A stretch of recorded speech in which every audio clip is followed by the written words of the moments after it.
So how to resist a piece of chocolate cake? Don't look at it, don't smell it, don't let it enter your sensory approach. The reason I'm talking about this is we were just at coffee, and there's a person that works at the coffee shop in the morning, and they bake the most extraordinary cakes as a side business. They own a bakery called Honey Child Bakery, and they make phenomenal cakes.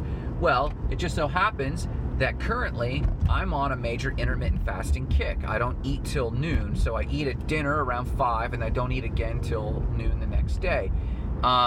So I do also watch the food I eat once I break that fast, but generally speaking, it's not so much about that so much as being diligent on the fast.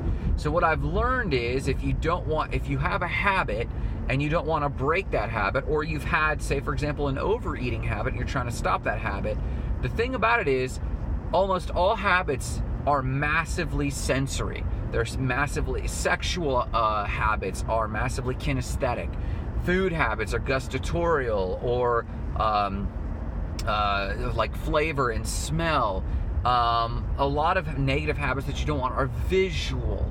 And so the trick is this: they put that cake in front of me, and Marissa was nibbling away at it with our morning coffee for breakfast. And I found myself going, okay, I'll just smell it. And I smelled it, and it smelled that rich, almost brownie-like smell of a cake. It wasn't just a fluffy cake, it was like a gooey cake. It was so good.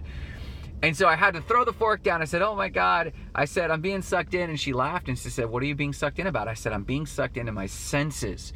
So I say that about food in this little funny story so that you get the principle, and that's this: if there are things you're trying to do in your business, whether there's bad habits going on with your employees, or whether you get into a cycle of maybe procrastinating certain work you should be doing, maybe you're procrastinating sales, whatever it is you're procrastinating with is usually a sensory thing. You get up for coffee 100 times. You put your headset in, auditory. You put your headset in, you listen to an audiobook and get sucked into that, and suddenly, oh, I guess I should have made my sales calls, but I didn't. Whatever it is you're doing to procrastinate and avoid the work you should be doing, cut that thing off. Eliminate it from your world. Don't even look at it. If you listen to audiobooks, get the icon off of your home homepage or off of your desktop. If you're used to coffee, switch to water. Whatever it is you got to do to actually just focus on the thing you should be. Move the sensory things in order to focus on the habit you're trying to create.